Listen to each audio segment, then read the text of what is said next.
Within the Silver Chris Kingdom Royal Palace, a powerful man coldly decrees he will provide everything except love. He sternly dictates that publicly acting as his consort is the absolute only requirement. Aqua Aura Quartz, the 17-year-old eldest daughter of Count Quartz, stands utterly stunned by her future spouse, King Seal's, outrageous proclamation. Aqua struggles immensely to lock down her features, fighting back an inappropriate grin.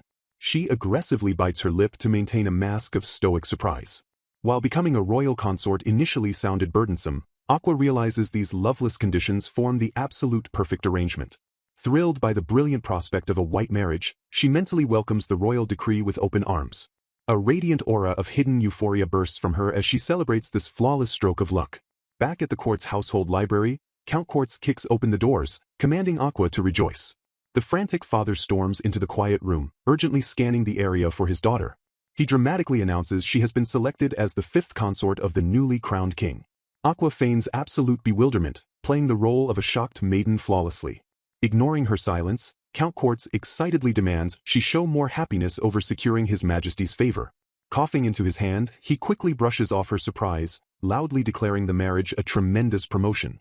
Aqua sharply protests her total lack of high society achievements and consort training, but her father dismisses her entirely. Internally, Aqua groans in supreme annoyance at the massive, impending hassle of navigating the royal palace.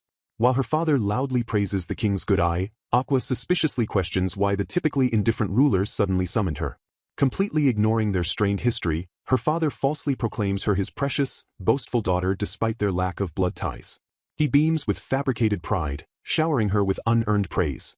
Aqua glares with silent venom, recalling her cruel stepmother and wondering how her family speaks such effortless lies. She bitterly remembers the years of vicious abuse and isolation inflicted by her stepmother after her real mother passed away. Suddenly, her twin stepsisters Aurora and Rose burst into the room with excited cheers about her royal marriage. Aqua calmly explains the decision is final, crushing the twins as they realize she will permanently leave the estate. The young girls wail in protest, desperately begging her not to go and screaming to be taken to the castle. They stubbornly cling to Aqua's waist, sobbing uncontrollably at the tragic thought of losing their big sister. Aqua bitterly contrasts her isolated existence against her beautifully dressed stepsisters, realizing she never had a place in this house. Despite her deep resentment toward her parents, her gaze softens as she looks down at the crying twins gripping her dress. Aurora and Rose stare up at her with heartbreakingly tearful, desperate eyes. Gently comforting the girls, Aqua commands the twins to lean on each other and overcome any future hardships together. She silently acknowledges she never received even a tiny fraction of the immense love her parents showered upon the twins. The heartbroken little girls bury their faces deep into her skirts, weeping bitterly. Turning back to her father, Aqua formally and flawlessly accepts the royal arrangement. Though she worries slightly for her young sisters, leaving this oppressive, loveless house brings her zero actual sadness. However, as she prepares to depart, one single, lingering memory deeply unsettles her resolve. Her mind violently flashes back to a dazzling, crowded high society ball held half a year ago. Amidst the glowing, opulent atmosphere, a handsome, mysterious man commands the space. Aqua silently grieves, wishing desperately she could have met that captivating stranger just one more time. In the memory, she escapes the suffocating ballroom crowd, stretching out under the cool, isolated night air. The mysterious, elegant man suddenly approaches her quiet spot on the moonlit balcony. He locks his intense gaze onto hers, declaring he specifically wanted to speak with the young lady of the court's family. Stepping confidently into the radiant light, the mysterious stranger dramatically introduces himself as Nozian. Bowing with elegant, aristocratic grace, Nozian Noselight formally begs forgiveness for his sudden and unannounced intrusion.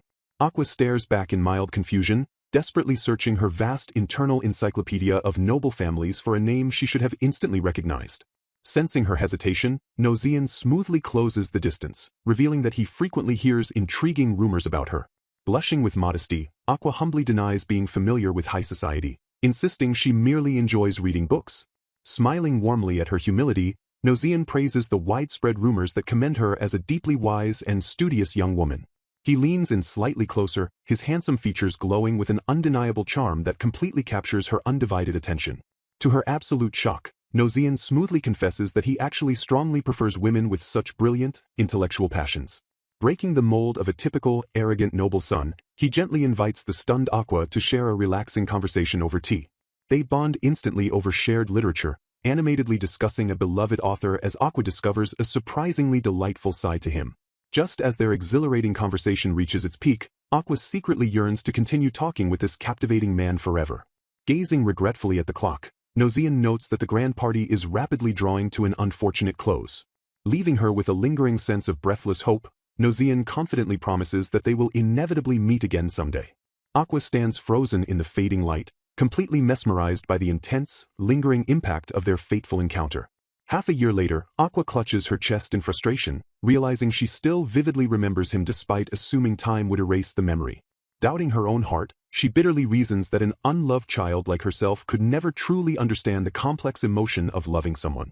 A profound realization washes over her as she blushingly wonders if these persistent, overwhelming feelings are actually true love.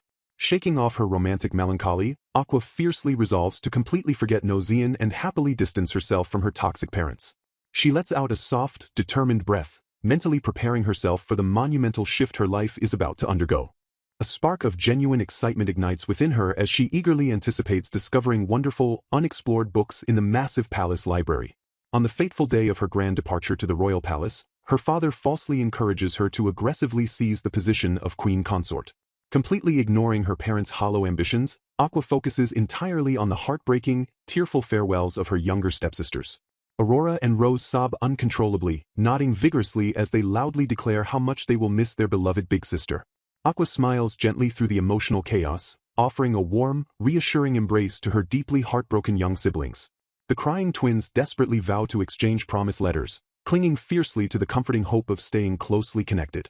Riding safely inside the royal carriage, Aqua mentally calculates the intense political landscape, noting the 4 existing consorts and the glaring absence of a queen. Her ornate carriage rumbles steadily forward toward the looming royal palace, carrying her straight into a den of unknown political danger. Drawing on her extensive book knowledge, she accurately predicts that vicious power struggles and immense pressure to produce a royal heir must be erupting inside. Aqua critically analyzes the dangerous situation, acknowledging that her tactical understanding is purely theoretical knowledge borrowed from dramatic literature. To safely survive this treacherous environment, she firmly decides her absolute first priority is proving to the other aggressive consorts that she is completely harmless. Rejecting all royal ambitions, Aqua fiercely resolves to remain a mere observer, perfectly content to drink tea and read books instead of fighting for the king's love. Gazing out the vibrating carriage window, she watches in awe as the rustic, countryside scenery rapidly transitions into a bustling urban landscape. The majestic, imposing architecture of the vibrant capital rises spectacularly before her, signaling her thrilling final approach to her brand new life. Pulling out a pristine blank notebook, Aqua eagerly plans to meticulously document any thrilling or interesting events that might unfold in the royal palace. The heavy royal carriage finally breaches the grand, welcoming gates of the spectacular royal capital, St. Platinum. Known widely and rightfully as the Jewel City, the stunning capital dazzles her with its breathtaking brilliance and overwhelmingly massive crowds. Excitement erupts wildly in the chaotic streets as enthusiastic merchants offer massive celebratory discounts to honor the king. Joyous citizens enthusiastically raise their glasses high, shouting ecstatic cheers to formally bless His Majesty the King's sudden marriage. The overwhelming, thunderous roar of the massive, jubilant crowd echoes powerfully through the grand, sunlit city streets. Stunned by the incredibly vibrant, festival-like atmosphere, Aqua nervously wonders if all this explosive celebration is truly meant for her own entry into the palace. Protected by the mystical stone of life, the prosperous kingdom thrives with abundant resources and a remarkably mild climate. Surrounding nations constantly covet this jewel, but King Seal Lazarite, widely known as the god of war, ruthlessly repels every invasion. Marching toward the grand throne room, Aqua mentally questions what kind of fearsome beast the legendary god of war might be. Approaching the royal audience chamber, a sudden wave of intense nervousness violently crashes over the young consort. Her vivid imagination conjures a terrifying image of a heavily scarred, overly muscular brute waiting to judge her. Massive ornate doors loom menacingly before her, silently guarding the kingdom's ultimate seat of absolute power. The heavy doors slowly swing inward, revealing the breathtakingly grand architecture of the royal throne room. Surrounded by heavily armed guards, Aqua nervously steps onto the pristine carpet spanning the majestic hall. Countless noble vassals line the expansive room, silently fixing their judgmental gazes upon the newest arrival. Reaching the center of the hall, she drops into a flawless, deeply respectful curtsy before the towering throne. A formidable sovereign sits cloaked in dark regal finery, dominating the entire space with his silent authority. Trembling slightly, Aqua realizes that just the immense aura entering her peripheral vision is completely overwhelming. Breathing heavily, she slowly and cautiously prepares to lift her gaze toward the frightening monarch. An authoritative, echoing voice suddenly pierces the silence, coldly commanding her to raise her face. Startled by the sheer weight of his royal command, her eyes snap upward in an instant. Her gaze finally locks onto the striking young ruler lounging effortlessly upon the grand throne. To her absolute shock, the supposedly bloodthirsty god of war is actually an unbelievably handsome man. A royal announcer officially decrees that Aqua Aura Quartz is granted the title of Consort of the Water Jewel. The echoing proclamation further dictates that King Seal's fifth consort shall permanently reside within the Crystal Palace. Steeling her nerves, Aqua humbly greets His Majesty, only to be abruptly commanded to say no more. Utterly confused by his dismissive interruption, she freezes in stunned, wide-eyed silence. Cruel whispers instantly erupt from the surrounding nobles, mockingly calling her a skinny, shabby girl completely unworthy of the king. The gossiping vassals eagerly sneer, maliciously recalling how a previously dismissed consort cried from having too much pride. Muttering dark rumors, the crowd assumes she is merely another unfortunate lady destined to quickly displease His Majesty. Furious at the blatant disrespect, Aqua wonders if this entire court actively colludes to humiliate and break the new consorts. The vicious nobles continue their blatant insults, loudly declaring she utterly fails to compare to the established royal consorts. Unfazed by their petty mockery, she smirks internally, boldly deciding this perfectly familiar toxicity is completely fine by her. Staring directly at the king, she fearlessly declares that she has absolutely no intention of ever loving His Majesty either. A heavy, suffocating silence instantly crashes down upon the completely shell-shocked throne room. The previously mocking nobles freeze in absolute terror, utterly horrified by her brazen disrespect. King Seal stares intensely down at her from his elevated throne, his cold expression remaining entirely unreadable. Realizing the fatal gravity of her explosive words, sheer panic suddenly strikes Aqua's racing heart. Suddenly, a bright burst of unexpected laughter shatters the tense, deathly silence of the grand hall. Startled by the disruption, Aqua frantically whips her head toward the source of the strangely familiar sound. Her eyes widen drastically as she instantly recognizes the warmly echoing voice cutting through the tension. A tall figure steps out from the king's side, highly amused by the young consort's unprecedented audacity. Chuckling warmly, the mysterious man enthusiastically praises Aqua for being a truly interesting woman.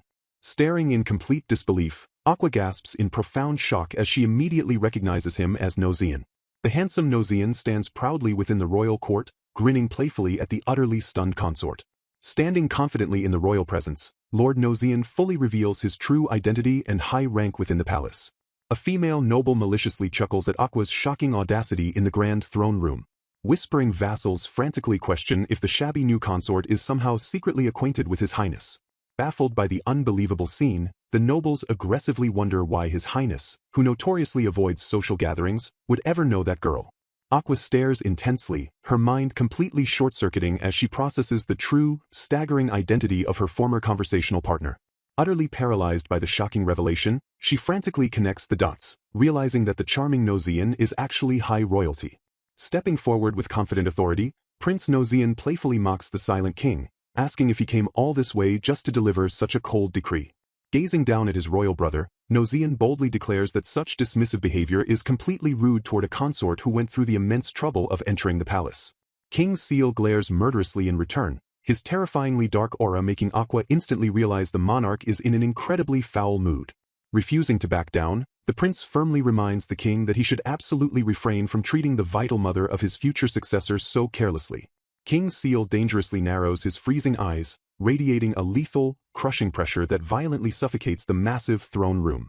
Breaking the heavy tension, Nozian smoothly pivots his argument, effortlessly clarifying that he meant something entirely different with his bold reprimand. Scoffing at the baseless accusation, King Seal coldly argues that promising to provide her with absolute proper treatment and infinite resources completely invalidates any claim of carelessness. Frustrated by his brother's stunning emotional density, Prince Nozian dramatically facepalms, utterly exhausted by the king's brutally pragmatic mindset. Completely dismissing the entire conversation, Seal abruptly declares himself too busy, impatiently ordering the royal chamberlain to handle the rest of Aqua's affairs.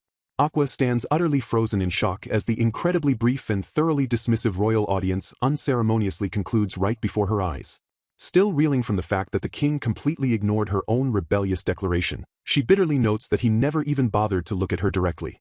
Snapping to attention, an elderly woman sharply calls out to Lady Aqua, violently pulling the young consort back to the harsh reality of her new palace life. Bowing with rigorous, intimidating perfection, the stern woman formally introduces herself as Kaya, the absolute ruling head maid of the Crystal Palace.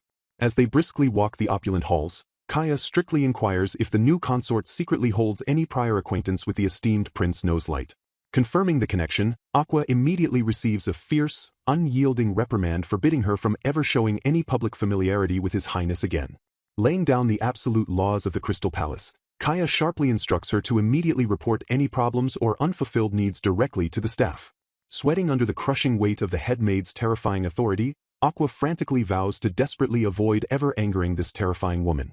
Kaya abruptly stops and furiously glares, ruthlessly forbidding Aqua from ever displaying such incredibly disrespectful behavior toward His Majesty again. Having flawlessly delivered her terrifyingly strict lecture, Kaya crisply turns back, formally asking if the thoroughly intimidated consort has any further questions. Kaya rapidly outlines the incredibly rigid palace schedule, detailing the monthly tea parties, highly coordinated dress colors, and the absolute requirement of permission to ever leave the grounds. Focusing solely on her ultimate, desperate priority, Aqua immediately zeroes in on the most critical piece of information and nervously asks about the library. Staring with burning, desperate intensity, the book-obsessed consort urgently demands to know the exact physical location of the royal library. Without a single moment of hesitation, Aqua eagerly begs the strict head maid for immediate, unrestricted permission to enter the library right this exact second. Kaya calmly explains that the massive royal library sits directly between the main royal palace and their very own Crystal Palace. Surrendering to the young girl's burning enthusiasm, Kaya relents with a heavy sigh, promising to dispatch a maid to guide her there shortly. Staring in complete and utter disbelief, Kaya violently gapes at the bizarrely eccentric new consort who cares infinitely more about dusty books than royal prestige. Clenching her fists in total absolute triumph, Aqua fiercely celebrates securing her primary objective, joyfully realizing she is now one massive step closer to a perfectly carefree palace life. Regaining her icy composure, the head maid pivots sharply, wordlessly gesturing for the triumphant Aqua to follow her down the sprawling, luxurious corridor. Entering her newly assigned royal chambers, Aqua gazes in absolute awe at the breathtaking, expansive room gorgeously unified in stunning shades of deep blue. Kaya formally presents the spectacular, sunlit bedroom, officially declaring the magnificent, richly decorated space as Lady Aqua's permanent personal quarters. Stepping onto the plush carpet, Aqua nervously clutches her hands, completely overwhelmed by the sheer, terrifying extravagance of her new living conditions. Excusing herself with a flawless, robotic bow, Kaya coldly advises the exhausted consort to get some good rest while a maid prepares her upcoming meal. Collapsing face first onto the incredibly soft bed with a massive, exhausted groan, Aqua utterly fails to process the strange, alien reality of having maids manage her entire life. Suddenly jolting upright with frantic energy, she practically leaps off the comfortable mattress to urgently document the day's wildly explosive events before she forgets them. Furiously scribbling in her treasured notebook, she fiercely burns 2 absolute survival rules into her mind to never oppose head maid Kaya, and to always secure permission for the library. Scribbling furiously in her notebook, Aqua documents that the king possesses a beautiful face but a completely terrible personality. She happily writes down a new entry celebrating her unexpected and thoroughly delightful reunion with Nozian. Smiling warmly in bed, she admits that simply knowing the handsome prince resides in the palace puts her mind completely at ease. Drifting off to sleep, she desperately hopes to be soothed by sweet dreams of Nozian happily welcoming her. The pleasant dream suddenly twists into a dark nightmare as Nozian coldly declares he will never love her.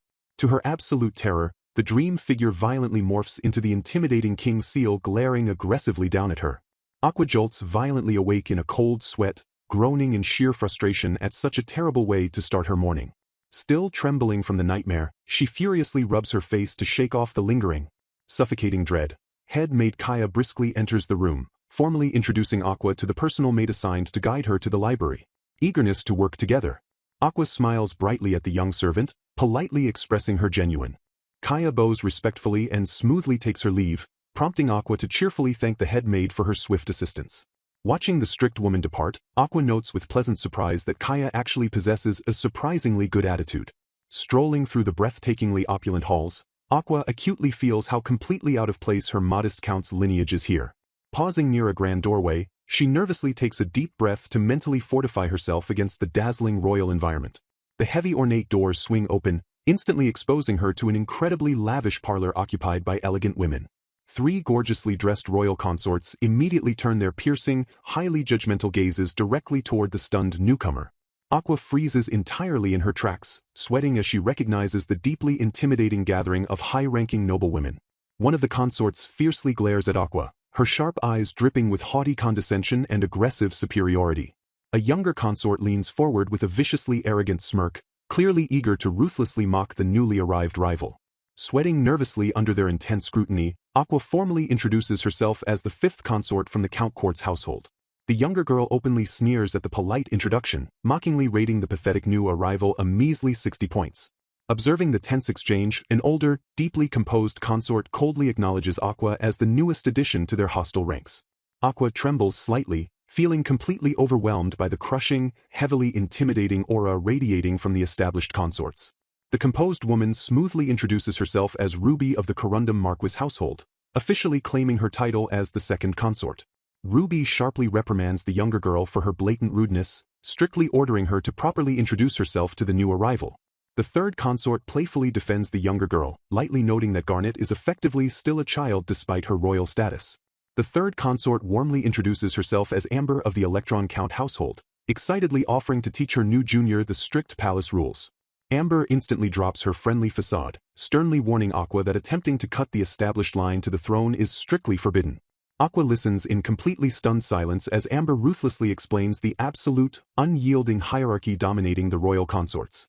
Amber brutally declares Aqua is at the absolute bottom, while Lady Opal of the Precious Marquis household stands as the leading candidate for queen.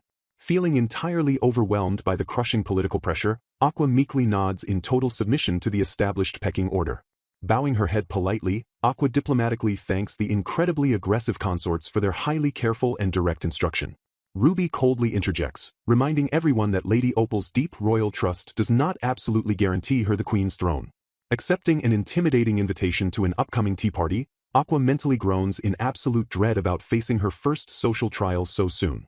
Escaping the suffocating parlor, Aqua quickly rejoins her waiting personal maid and politely apologizes for the unexpected delay. Echoing ominously in her mind, Ruby's final demand for her to attend the upcoming tea party fully cements the impending social battle. The maid suddenly halts their journey, respectfully informing Aqua that she absolutely cannot leave the Crystal Palace and must proceed alone. Gesturing toward the lush exterior, the maid strictly warns her that heavily armed gate guards relentlessly patrol the sprawling garden. Bowing deeply, the maid confidently instructs Aqua to simply follow the rightward path alone to finally reach the Grand Library. Aqua lets out a thoroughly stunned gasp, completely bewildered by the sudden abandonment just steps away from her ultimate sanctuary. Aqua peeks out from the bushes, completely bewildered to find someone conducting intense sword training in such an isolated location. Her eyes widen in absolute shock as she immediately recognizes the fiercely determined swordsman as King Seal. Panicking internally, she urgently questions why His Majesty is training here instead of her finding the desperately needed library. She silently observes from the foliage, utterly mesmerized by the sheer power and fluidity of the king's masterful strikes. Breathing softly in pure awe, Aqua finds herself completely captivated by his breathtakingly amazing and precise swordplay. Suddenly, Seal executes a devastatingly powerful swing that unleashes a fierce shockwave across the training grounds. The intense force of the mighty strike violently slices through the surrounding trees, causing massive branches to crash downward. Overwhelmed by the explosive impact, Aqua lets out a stunned gasp as the turbulent wind aggressively whips past her hiding spot. To her absolute horror, the sudden gust violently rips away her cover, leaving her completely exposed to the royal training session. Shrieking in sheer terror, she immediately squeezes her eyes shut and frantically braces for the inevitable, deadly confrontation. Trembling violently on the ground, Aqua cowers helplessly as a thick, terrifying silence suddenly blankets the shattered courtyard. Opening her eyes slightly, she freezes as King Seal's intimidating, dark boots step menacingly into her immediate field of vision. Glaring coldly at his sparring partner, Beryl, Seal abruptly dismisses the terrified girl by brutally stating that an annoying insect has infiltrated their grounds. Aqua's heart aggressively pounds in her chest as she stares up in total, breathless confusion at the king's harsh dismissal. Pausing his imposing stance, Seal simply mutters a low, surprisingly casual apology to the stunned consort before turning away. Without granting her another glance, the king coldly commands Beryl to train harder, abruptly declaring their intense sparring session finished for the day. Still collapsed on the dirt, Aqua frantically processes the miraculous realization that the terrifying monarch actually let her off the hook without punishment. Staring blankly at his retreating back, she desperately wonders why the ruthless ruler spared her from his legendary wrath. Beryl approaches the trembling girl with a weary sigh, heavily exhausted and sweating profusely from the brutal royal workout. Gripping his sword, the exhausted knight internally groans that beating someone as monstrously strong as the king is completely impossible. Looking down at the disheveled consort, Beryl casually asks the newcomer why she is wandering around such an isolated and dangerous place. Still shivering uncontrollably, Aqua weakly stammers out a fragile greeting to the imposing but seemingly friendly royal guard. When she nervously explains she was searching for the library, Beryl immediately informs her that she is heading in the complete opposite direction. Kneeling down with genuine concern, the knight kindly checks on her condition as she embarrassingly admits her legs gave out from sheer terror. Smiling warmly, Beryl politely introduces himself and confirms that he already recognizes her as the newly appointed royal consort. Grateful for his gentle demeanor, Aqua formally introduces herself while Beryl cheerfully offers to safely guide her to her destination. Chuckling brightly, Beryl assures the deeply apologetic girl that her incredibly bold interruption of Lord Seal was actually highly amusing. Aqua desperately buries her face in her hands, fiercely regretting her reckless audacity during her disastrous first meeting with the king. Before parting ways, the knight gently advises her not to be so wary, revealing that the king is actually never harsh toward women or children. Bowing with deep, genuine gratitude, Aqua enthusiastically thanks the incredibly friendly knight before eagerly turning toward the grand entrance. Stepping inside, her eyes instantly sparkle with overwhelming joy as she witnesses an incredibly vast collection that completely dwarfs her town's library. Spinning happily amidst the towering shelves, she ecstatically realizes she might never finish reading everything here even in a full lifetime. Inhaling deeply with closed eyes, she completely loses herself in the wonderfully comforting, familiar scent of old ink and bound paper. Laughing out loud, Beryl happily notes that seeing His Majesty look so confused was a massive bargain, a feat previously achievable only by Lord Nozian. Following the cheerful knight down a grand corridor, Aqua slowly regains her composure while absorbing his reassuring words about the mysterious ruler. Stopping before a set of massive, ornate doors, Beryl brightly announces that they have finally arrived at the royal library. Praising the heavens, Aqua loudly declares that receiving daily meals and infinite reading time makes palace life the absolute greatest blessing. Her absolute euphoria shatters violently as she suddenly remembers she desperately needs to return to the Crystal Palace immediately. Glancing out the massive windows, she nervously realizes that the sky is already growing dark, severely compounding her terrifying dilemma. Frantically rushing through the shadowy gardens, Aqua sweats profusely in pure terror at the terrifying thought of angering head maid Kaya. Approaching the courtyard, Aqua spots the gate guards gathered alongside Lady Kaya, Consort Ruby and Consort Amber. Staring at the intimidating group, she freezes in utter confusion as they all lock their glaring eyes upon her. Breaking the heavy silence, someone loudly shouts that Consort Aqua has finally returned to the palace. Bursting into dramatic tears, Aqua's personal maid maliciously accuses the young consort of thoroughly deceiving her.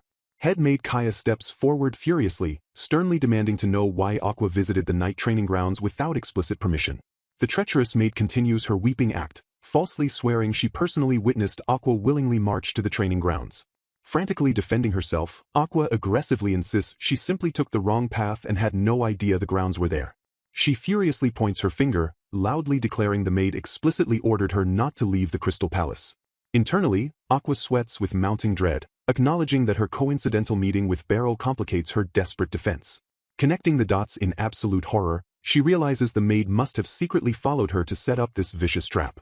Vehemently denying the accusation, the lying maid cries that Aqua completely ignored her warnings and headed in the opposite direction. Stepping into the fray, Consorts Ruby and Amber sneer maliciously, suggesting Aqua intended to secretly rendezvous with the royal knights. Trembling under their unified hostility, Aqua frantically realizes that her entirely innocent encounter with the knight was actually witnessed. The vicious noblewomen whisper wickedly, accusing the new consort of faking her library trip to secretly pursue His Majesty. Aqua groans in supreme internal agony, violently realizing she has already been dragged deep into the palace's messy political intrigues. Suddenly, a deeply commanding, icy voice violently cuts through the chaotic, screaming commotion. King Seal steps out from the shadows, ominously demanding to know the exact cause of this massive, inappropriate disturbance. Feeling completely cornered by the disastrous timing, Aqua gasps in pure, breathless shock at Lord Seal's sudden arrival. The intimidating king silently surveys the chaotic courtyard, his piercing glare radiating an absolutely suffocating, lethal pressure. Crumpling under his overwhelming aura, the treacherous maid recoils with a pathetic, terrified squeak. Aqua stares blankly at the fearsome monarch, her heart pounding frantically against her ribs. Sweating profusely, she mentally braces herself for the king's legendary, devastating wrath. Seal silently narrows his freezing eyes, instantly commanding the absolute obedience of the entire paralyzed courtyard. Breaking the terrifying tension, Lord Nozian dramatically steps into the tense scene with a bright, effortless smile. A flustered official violently bows, nervously stammering that they were completely uninformed of His Majesty's impromptu arrival. Chuckling smoothly, Nozian easily covers for the silent king, playfully announcing they were merely taking a casual evening stroll. With a cheerful grin, the charming prince casually asks the frozen crowd what brings everyone together right before dinner. A trembling retainer respectfully reports they are currently discussing the water jewel consort's entirely unauthorized trip to the training grounds. Seal continues to silently stare down the panicked staff, his expression remaining dangerously unreadable and cold. Refusing to back down, Kaya firmly insists they cannot overlook this massive violation, citing a past consort's illicit nightly affairs. The strict head maid aggressively interrogates Aqua, ruthlessly demanding why she didn't simply take a maid if she truly got lost. The sobbing maid aggressively doubles down on her vicious lie, crying that the despicable consort is maliciously framing her. Furious at the blatant deception, Aqua loudly screams that the maid explicitly lied about being absolutely forbidden from leaving the palace. Glaring fiercely at the crying servant, Aqua frantically wonders if this treacherous woman holds some insane, hidden grudge against her. Slicing through the pathetic arguing, King Seal coldly and absolutely commands the immediate dismissal of the weeping maid. Utterly shocked by the brutally swift decree, Kaya hesitates, nervously questioning the extreme suddenness of the severe punishment.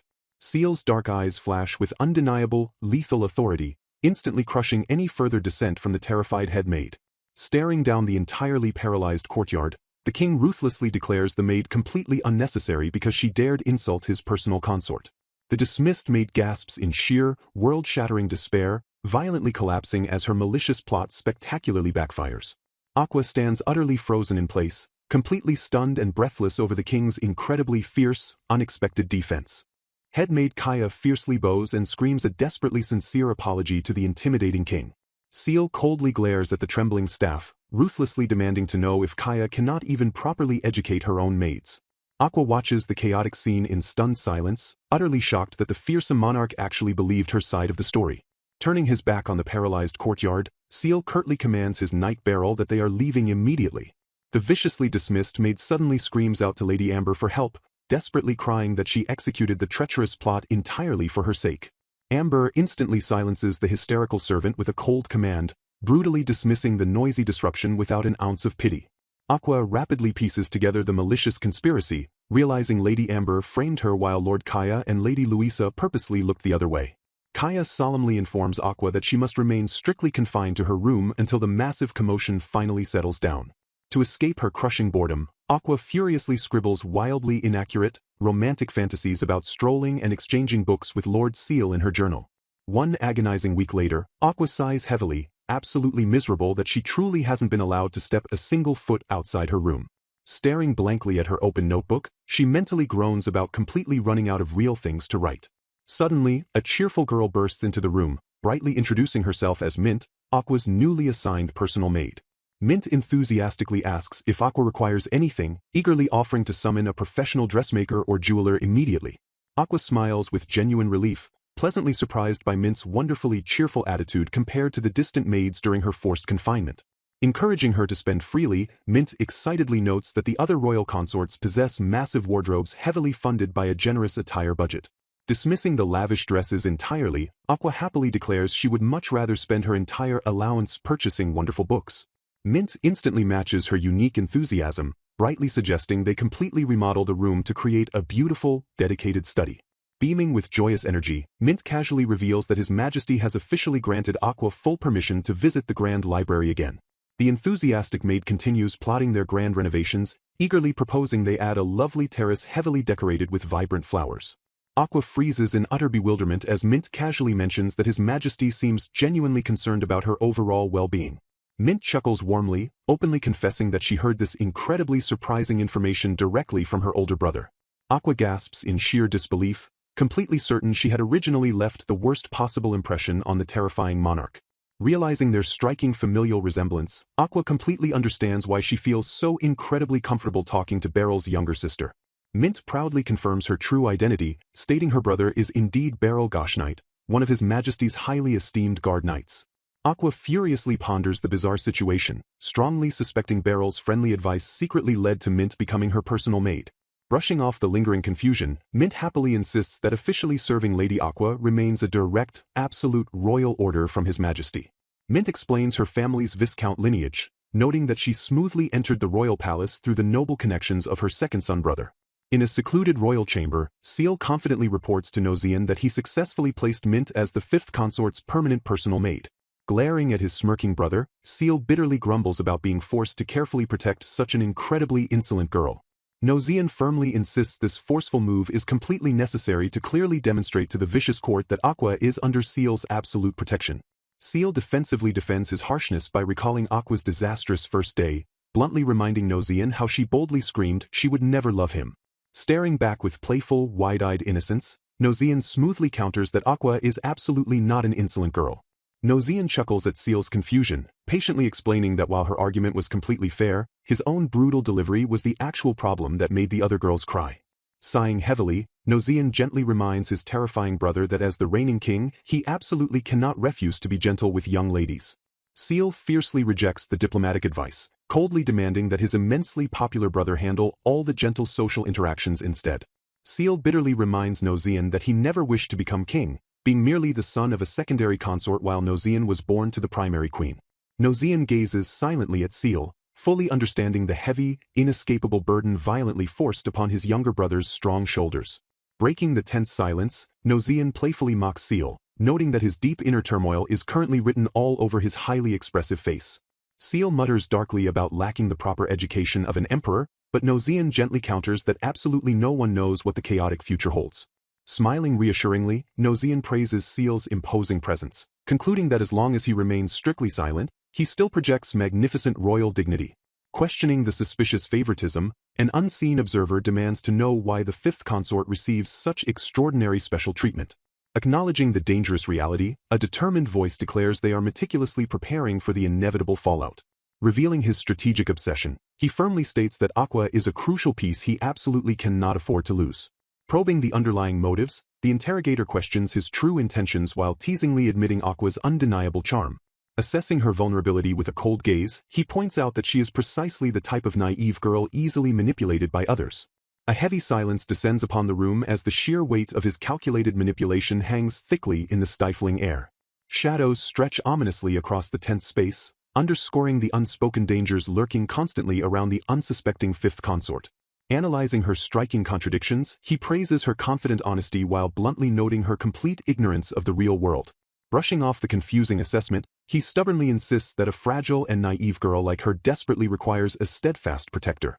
Mocking his uncharacteristic mercy, the observer notes that Seal sparing the girl instead of punishing her perfectly exposes his soft nature. Shifting the focus to recent palace drama, the speaker brings up the sudden dismissal of the arrogant maid who foolishly disrespected Aqua. Rejecting any familial warmth with biting coldness, Seal bluntly states he never considered the man his elder brother before saying goodnight. Glaring with barely contained irritation, Seal commands his unwanted guest to leave the royal quarters immediately if he has finished his meddling. Reflecting on the grand scheme, Seal cruelly dismisses all 5 newly welcomed consorts as thoroughly uninteresting despite Nozian's meticulous planning. Despite his stubborn apathy regarding the political marriages, Seal begrudgingly admits that the fifth consort possesses an undeniably captivating charm. Flustered by his own swirling emotions, Seal furiously denies any intention of loving His Majesty, instantly growing irritated just recalling the thought. Clicking his tongue in pure frustration, a bitter scowl twists across his sharply defined features as he wrestles with his conflicting internal desires. Placing the blame entirely on his siblings' relentless teasing, he realizes his obsession only grew because Nozian never stops talking about her. Trembling with mounting anxiety over an impending tea gathering, Aqua sighs deeply as she clutches an intimidating invitation from the formidable Louisa. A fierce determination suddenly ignites within Aqua's vibrant eyes as she actively steels herself for the inevitable political battlefield awaiting her. Acknowledging the sheer intensity of her rivals, Aqua mentally braces herself after recalling her overwhelming encounters with Lady Louisa and Lady Amber. Seizing her newly granted freedom after a confinement, an attendant suggests Aqua review the complex noble factions in the Grand Library after breakfast. Calculating her social odds with sharp precision, Aqua deduces that the remaining 2 consorts cannot possibly be as overwhelming as her first rivals. Thrilled to finally escape her isolation, Aqua bursts into the massive library to thoroughly memorize the dense noble registry before the daunting gathering. Scouring the ancient texts with a furrowed brow, Aqua realizes with a jolt of suspicion that the name Noselight is absent from aristocratic records. Pondering the mysterious connection, Aqua resolves to interrogate Mint later while internally questioning the true relationship between Lord Seal and Nosian.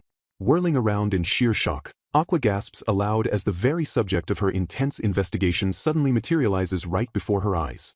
Offering a warm and familiar greeting, Nosian casually steps forward to playfully welcome a completely stunned Aqua to their long-awaited reunion. Brushing past the tense atmosphere, Nosian warmly assures her that from this moment forward, they are finally completely free to meet whenever desired. Apologizing for his deep deception, he explains that hidden royal circumstances forced him to conceal his true identity despite longing to see her. Noticing her intense scholarly focus, Nosian quickly identifies the heavy noble registry and correctly guesses she is preparing for Luisa's upcoming gathering. Seizing the perfect opportunity for answers, Aqua boldly shifts her piercing gaze toward him and directly voices the burning question plaguing her mind. Leaning in with an encouraging and gentle smile, Nosian readily promises to teach her absolutely anything she wishes to uncover within the palace. Shattering her entire understanding of the royal hierarchy in one breath, Nosian casually reveals that Lord Seal is actually his younger brother. Paralyzed by a sudden wave of sheer terror, Aqua realizes with mounting horror that she had been speaking far too casually to the elder prince. Gently diffusing her rising panic, Nosian softly smiles and actively reassures the terrified girl that she remains his undeniably cherished friend. A wave of profound relief washes over Aqua as his comforting words finally break through the suffocating tension violently gripping her racing heart. Reaffirming their special bond, Nosian promises to maintain their casual friendship but strictly warns her to only drop formalities when completely alone. Unveiling the truth behind their first encounter, Nosian confesses he disguised himself specifically to scout a worthy young lady to become Seal's consort. Crushed by the painful realization that Seal never chose her, Aqua bitterly reflects on the sheer unpleasantness of having her marriage manipulated without consent. Aqua questions Nosian if his covert scouting was the true reason she was chosen as the fifth consort. Confirming her suspicions, Nosian explains he confidently judged she would manage splendidly within the dangerous royal palace. Shifting the focus, he challenges Aqua to deduce exactly why his younger brother, Lord Seal, ascended the throne instead of him. Searching for a crucial clue, Aqua intensely studies the historical records within the Grand Library. Nosian sharply confirms her realization that Seal's ascension was a strategic move to deter foreign nations from attacking. Piecing the political puzzle together, Aqua deduces that the true answer to the kingdom's security lies deep within its past. They acknowledge that Lord Seal's monstrous strength and terrifying gaze are renowned even abroad, striking fear into enemies. Despite the tactical advantage of Seal's fearsome reputation, Aqua boldly declares that Nosian is much more suited to be king. Nosian softly dismisses her praise, reiterating that with Seal on the throne, no foreign nation would ever dare attempt an invasion. Bursting into laughter at her blunt honesty, Nosian playfully warns her never to utter such treasonous thoughts in front of Seal. The light-hearted moment violently shatters as Nosian suddenly doubles over, racked by a fierce and agonizing coughing fit. Struggling to catch his breath, Nosian weakly attempts to continue their conversation by insisting Seal would likely forgive her. Waving off her mounting panic, he stubbornly claims the sudden affliction is not severe and insists he is perfectly fine. Suddenly, Mint urgently interrupts the tense situation, reminding Lady Aqua that it is almost time for her scheduled appointment. Horrified by his deteriorating state, Mint completely ignores his reassurances and demands he return to rest immediately. As Nosian harshly orders Mint to be quiet, a frantic Aqua desperately asks if he is suffering from an attack. Refusing to back down, the distressed maid urgently declares they must return to Nosian's private residence at once. Looking deeply regretful, Nosian sincerely apologizes to Aqua for cutting their long-awaited reunion so abruptly short. Aqua watches in shock, realizing the frail prince wanders the palace without guards or maids despite nearly collapsing multiple times. Stumbling heavily, Nosian weakly jokes about being surrounded by beauties as his strength completely fails him. His vision blurring rapidly, Nosian issues a breathless apology just as he admits he is about to lose consciousness. Collapsing forward, he leans his heavy frame entirely against Aqua and desperately pleads to remain in her embrace for a moment. Catching his collapsing body, Aqua cries out in sheer panic as she desperately checks if the prince is still conscious. Springing into decisive action, Mint urgently sprints down the grand corridor to summon immediate medical assistance. Holding the unconscious prince tightly, Aqua shudders in absolute terror as she realizes his skin is growing unnaturally cold. Barely clinging to consciousness, Nosian weakly gazes up at her terrified face and softly praises her genuine kindness. With his fading breath, he warmly admires her fiercely compassionate and decisive nature as her greatest hidden strengths. Gripping him tighter, Aqua frantically begs Nosian to stay awake as his pale complexion worsens at an alarming rate. The frantic scene is suddenly interrupted by the commanding voice of Lord Seal, who glares fiercely at the chaotic situation. Scoffing at the pathetic display, the imposing king coldly orders his frail brother to stop being completely ridiculous. Smiling weakly at his stern younger brother, Nozian cheekily apologizes for collapsing and asks to be carried back gently. Snapping with barely contained irritation, Seal harshly orders his older brother to be completely silent. Without another word of hesitation, the mighty king effortlessly scoops his unconscious brother into his powerful arms. Stunned into absolute silence, Aqua respectfully steps back and acknowledges the king's unspoken absolute authority. Pausing briefly, Seal decisively commands Aqua to visit the maid's quarters and Nozian's private residence later. Aqua firmly commits the king's direct order to memory as she watches the two royal brothers depart down the hall. Later that day, an anxious Aqua and her loyal maid finally arrive at the secluded entrance of Lord Nozian's private residence. Staring at the door, Aqua silently reflects on the shockingly tender sight of the supposedly cold-hearted king fiercely protecting his brother. Stepping onto the quiet grounds, she is completely taken aback to discover that the elder prince's estate is far smaller than imagined. Taking a deep breath, Aqua cautiously approaches the humble royal estate while mentally bracing herself for whatever secrets lie within. Stepping into the quiet confines of the estate, the atmosphere immediately shifts into something far more humble and understated than one would expect from a prince's domain. Accurately reading her bewildered expression, a voice suddenly points out her undeniable shock that this modest dwelling hardly resembles a luxurious place where true royalty resides. Observing the stark interior, she vividly notes that the furnishings are incredibly minimal and the servants are shockingly few, making the residence feel even narrower than a standard noble's mansion. Flustered by the sudden confrontation, she stammers in sheer panic, wondering if she had accidentally voiced her rude thoughts out loud, only to be told that her raw astonishment was plainly written all over her face. The narrative gravely reveals that Lord Nozian deliberately and meticulously conceals the undeniable fact that he actually holds significant political power. Understanding his noble sacrifice, she deduces that he surely wishes to prevent any brutal conflict within the royal family, firmly desiring Lord Seal to remain the absolute authority because that selflessness perfectly sounds like him. A profound wave of realization washes over her as she quietly murmurs her understanding, recognizing that Lord Nozian himself genuinely desires to live in this understated, peaceful manner. A heavy, lingering silence descends upon the austere room, thick with unspoken truths and the lingering weight of royal burdens. Suddenly breaking the quiet, a startled gasp escapes as the imposing and unmistakable figure of Lord Seal abruptly commands the room's attention. Moving with a swift and predatory grace, the fearsome king steps further into the tense and claustrophobic space. A sharp, piercing gaze instantly locks onto her, radiating an oppressive and overwhelming aura that completely paralyzes her in place.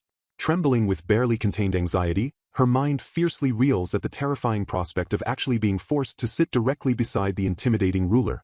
The suffocating pressure in the room intensifies exponentially as the king looms over her, his imposing presence demanding absolute submission. Issuing an absolute order that brooks no argument, Seal bluntly tells her to relax and firmly commands her to sit in the designated spot. Jolting with a sudden spike of sheer adrenaline, she mentally screams that his abrupt and forceful command violently startled her. Forcing her trembling voice to remain steady, she quietly utters a tense word of thanks while cautiously taking her highly perilous seat. An agonizingly awkward tension stretches into the unbearable silence as she nervously occupies the small space directly beside the formidable monarch. Desperately seeking any form of reassurance, she weakly asks if this terrifyingly close seating arrangement is truly acceptable. Panicking internally at the impossible reality of being completely alone with him, she meekly responds with a highly strained and terrified affirmation. Delivering a shocking and absolute decree, Seal fiercely glares at the surrounding attendants and orders absolutely everyone else to leave the room immediately. As the ticking clock agonizingly amplifies her mounting terror, she frantically wonders why she is sitting directly beside him in the first place, desperately wishing they were at least facing each other to lessen the suffocating tension. Calling him a deeply troublesome man while noting that Nozian is currently asleep, Seal casually dismisses the crisis, prompting Aqua to urgently ask if the elder prince is truly all right. Snapping his attention squarely onto her with a sharp command, Seal shatters her brief moment of relief, plunging her back into the terrifying reality that this isolated situation is undeniably bad. Completely derailing her frantic thoughts, the imposing king coldly and unexpectedly demands to know what her name was again. Rationalizing his shocking forgetfulness as an unfortunate normality for a ruler burdened with 5 consorts, she politely requests that he call her Aqua. Accepting her name with a terrifyingly calm demeanor, Seal intensely narrows his eyes and sharply demands to know exactly why she keeps inexplicably appearing before him. Absolutely bewildered that he truly forgot her identity despite her status, she firmly reiterates that her full name is Aqua Aura. Offering a deeply sarcastic internal apology, she vehemently denies seeking him out on purpose, smoothly claiming that it merely seems she coincidentally encounters His Majesty wherever she happens to go. Acknowledging her defiant excuse with a low and affirmative murmur, Seal steadily maintains his unnerving and calculating stare. Brushing aside formalities with shocking leniency, the imposing king explicitly states that he graciously permits all his consorts to address him simply by his given name. Aqua details how she happened to meet Lord Nozian at the library, only for his condition to suddenly worsen while they were exchanging words, forcing her into the immediate process of bringing him back to his residence. Pouncing on her flustered explanation, Seal bluntly questions if this means she was genuinely not attempting to seek him out and orchestrate a clandestine meeting. Absorbing her frantic denial with an unreadable expression, the king calmly states his understanding of the chaotic situation. Fiercely defending her sheer innocence, Aqua absolutely denies harboring any ulterior motives, aggressively refuting the malicious rumors that the other scheming consorts spoke of actively gaining a political advantage. Aqua respectfully explains that she merely wished to properly express her profound gratitude because her loyal maid Mint informed her that Lord Seal had graciously granted her explicit permission to visit the library. A heavy, suffocating silence violently crashes down as Seal merely stares at her, utterly failing to recognize the supposed royal decree. Shattering her confident gratitude in an instant, Seal coldly and genuinely questions if he ever actually granted such a specific permission. The puzzle pieces rapidly snap into place as Seal suddenly recalls that Nozian specifically told him to blindly permit an unnamed consort to visit the Grand Library, making him realize she was the mysterious benefactor all along. An overwhelming wave of sheer dread immediately washes over Aqua as the terrifying reality of the royal miscommunication fully sets in. Aqua mentally screams her desperate desire to escape this suffocating tension and go home, firmly believing that this horrifying encounter feels exactly like a twisted death game where a single wrong answer guarantees her immediate execution. Trembling with overwhelming anxiety, Aqua nervously waits in the stifling silence of the royal room. Breaking the tense atmosphere, Seal coldly observes that her tea is quickly getting cold as he prepares to drink his own. Startled by his sudden movement, Aqua shrinks back as she feels the crushing weight of his intense gaze. Frantically analyzing his stare, she deduces that his attention is drawn to her complete lack of earrings, necklaces, or ornamental rings. Observing her austere appearance, Seal notes that she is a highly unusual consort who apparently prefers books over extravagant jewels. Masking her past hardships, Aqua silently reflects that the secluded archive was truly her only safe refuge growing up. Pushing further, the imposing king bluntly questions if she ever received formal consort education despite her lifelong familiarity with books. Panicking internally, Aqua desperately wonders how to safely confess her severe lack of political training without igniting his royal fury. Gathering her courage, she frankly explains that as the unbacked daughter of Count Quartz's first wife, she was never groomed for a political alliance. Bowing her head in pure desperation, she frantically begs Seal to leave her alone and completely exclude her from the primary queen candidates. A heavy, suffocating silence descends upon the room as Seal silently processes her deeply unorthodox plea. Maintaining his piercing stare, the formidable monarch simply watches her tremble without uttering a single word. Shattering the suffocating tension, Seal calmly accepts her desperate request with a simple and detached acknowledgement. Snapping her head up in utter disbelief, Aqua stares widely at the unexpected leniency of the fearsome ruler. To her absolute shock, she notices a faint, almost imperceptible smile tugging at the corners of his usually stern lips. Gazing down at her with a surprisingly soft expression, the king's intimidating aura finally begins to gently dissipate. Relieving her of all immediate pressure, Seal casually orders the stunned girl to simply stay and relax in his presence. Paralyzed by the unexpected mercy, Aqua sits completely breathless and utterly frozen in place. Later, after escaping the royal quarters, an exhausted Aqua violently collapses while lamenting that she just experienced a month's worth of tension. Clutching her racing chest, she vehemently vows to never be alone with him again, genuinely believing she would need multiple hearts to survive. Despite her lingering terror, a small part of her softly admits that Lord Seal wasn't quite as frightening as the violent rumors suggested. Plotting her social survival, she deeply hopes the other ambitious consorts will soon hear of her explicit exclusion from the royal race. Sighing heavily into the quiet room, Aqua wrestles with the confusing and lingering emotions of her intense royal encounter. The tense atmosphere finally completely fades, transitioning to a perfectly peaceful and quiet moment later in the day. Seated across a pristine chessboard, a much calmer Aqua firmly focuses her undivided attention on the strategic match ahead. Brushing off a previous comment, she insists she was merely surprised to be suddenly invited to a casual game of chess. Smiling warmly across the board, Nozian gently apologizes for making her worry so intensely about his frail health earlier. Dismissing his chronic condition as nothing new, Nozian listens as Aqua happily expresses her immense relief at his swift recovery. Observing her bold tactics, the elder prince notes with amusement that she uses her chess pieces very aggressively. Watching her bright expression, Nozian silently marvels at how effortlessly she acts as if the earlier terrifying incident never even happened. Analyzing her straightforward moves, he points out that her complete lack of deception on the board perfectly reflects her deeply honest personality. Shifting to a more serious tone, Nozian warns her that the board isn't a place for honesty, urging her to hide her true intentions even against close friends. Moving a crucial piece, he emphasizes that perfectly controlling the opponent while concealing one's internal strategy is the true essence of any game. Realizing his cunning trap too late, a frustrated Aqua furiously accuses him of deliberately distracting her with casual conversation to drop her guard. Chuckling at her fierce accusation, Nozian playfully counters that falling for such a distraction is still entirely her own responsibility. Sighing in defeat, Aqua laments that despite her undefeated streak at the Noble Academy, Nozian effortlessly sees right through her every single mash. Comforting her bruised ego, Nozian warmly assures her that she is already incredibly strong and has absolutely no reason to be discouraged by his superior skill.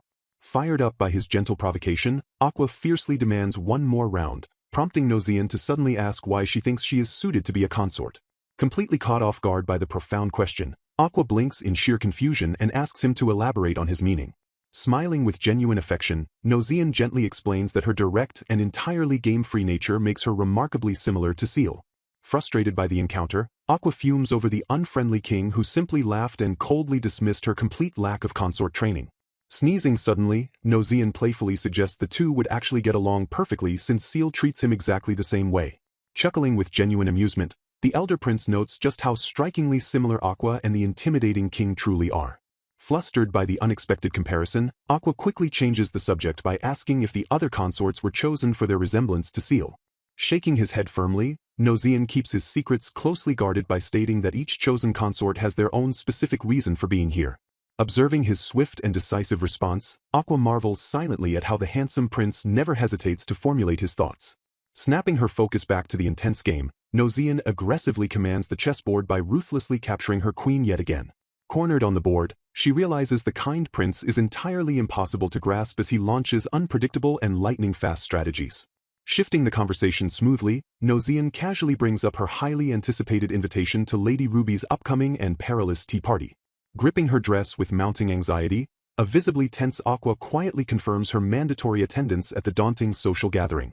Offering a surprisingly warm and encouraging smile, Nozian gently urges his terrified opponent to do her absolute best in the political arena.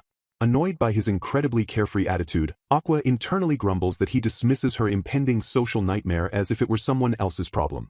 Greeting her enthusiastically upon her return, a beaming Mint happily remarks that her mistress clearly enjoyed a wonderfully pleasant time.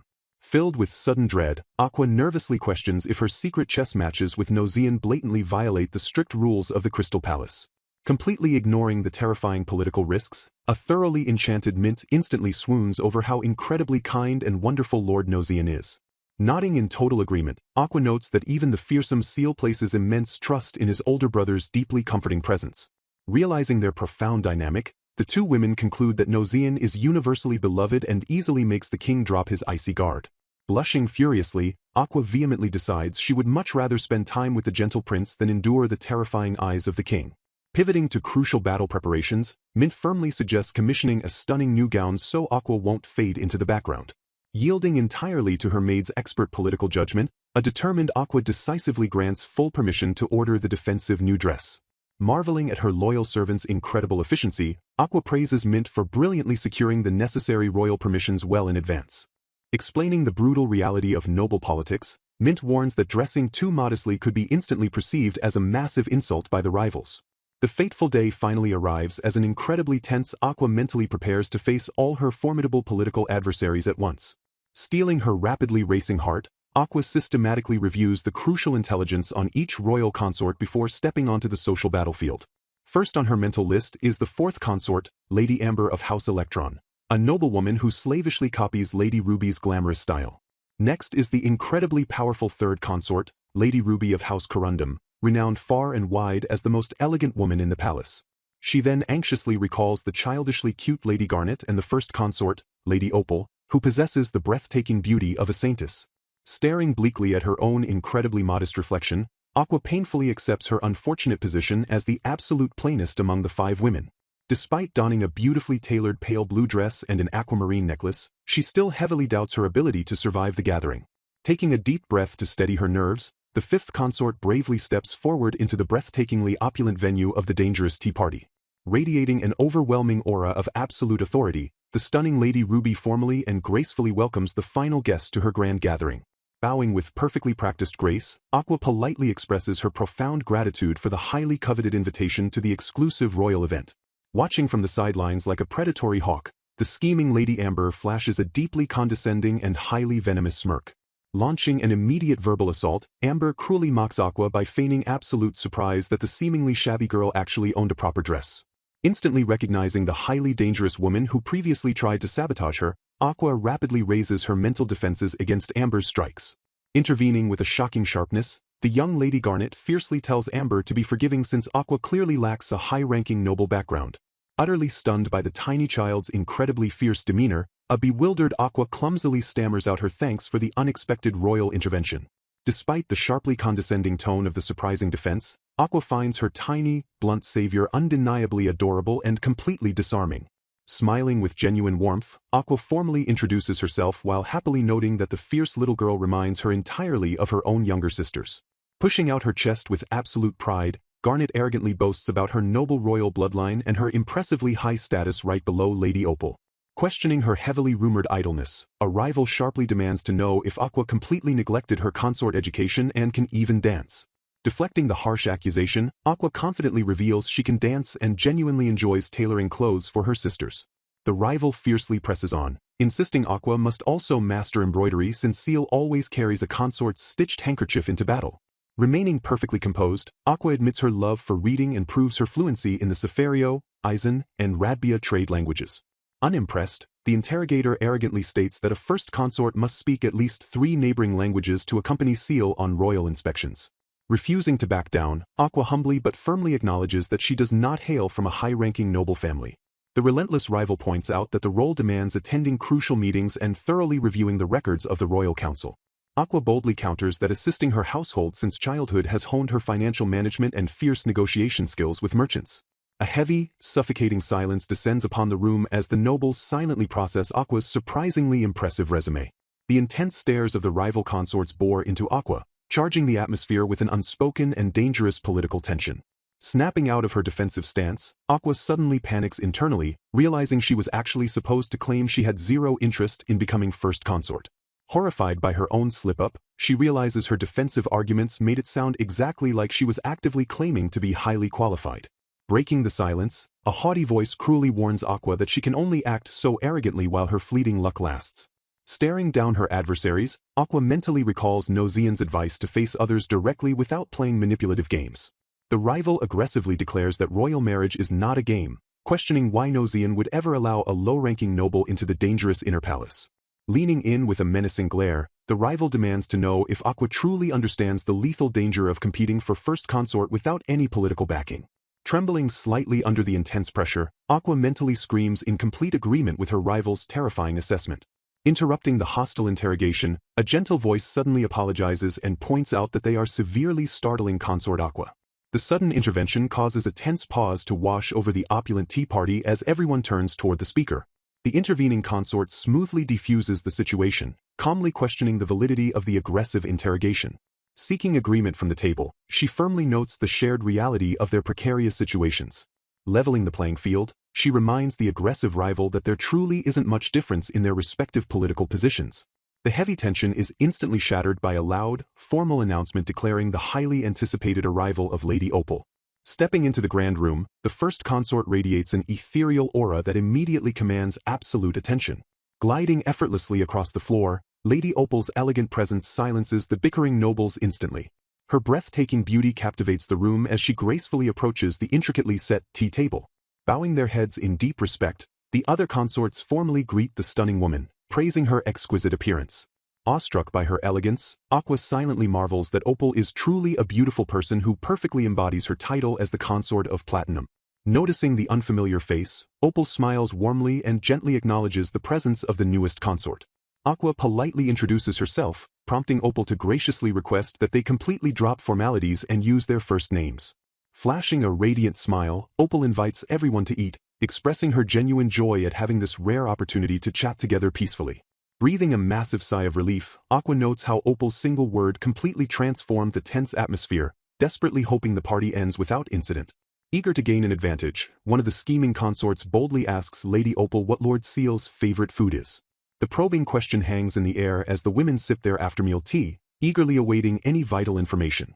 Opal thoughtfully reveals that Seal eats heartily and enjoys sandwiches, instantly prompting a follow-up question about his preferred type of woman.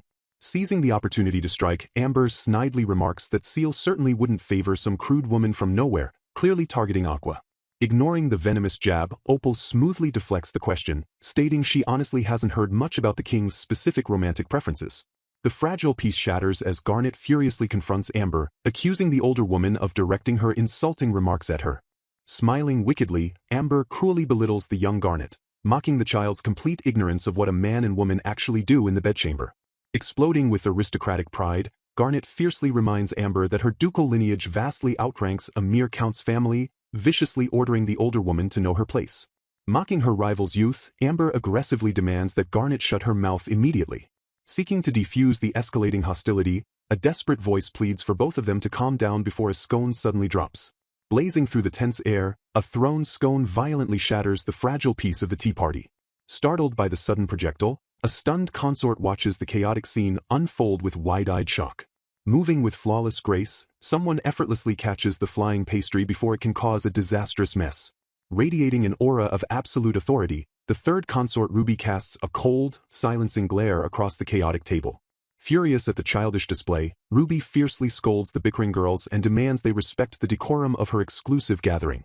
Interrupting the harsh reprimand, Lady Opal gently requests a moment of their time to share a crucial piece of information. Shaking the very foundation of their political scheming, Opal reveals that Lord Seal will soon be meeting with everyone. Instantly commanding the room's undivided attention, Ruby orders absolute silence so they can properly listen to Opal's royal update. Eagerly pressing for details, Amber frantically questions if the upcoming gathering will take place inside the royal palace itself. Arrogantly boasting of her previous visits, Amber demands to know exactly when this highly anticipated meeting will occur. The heavy realization of the impending royal audience violently crashes over the silent and scheming consorts. Suddenly pivoting her predatory focus, Amber forcefully interrogates Aqua about what specific topics she would discuss with Lord Seal.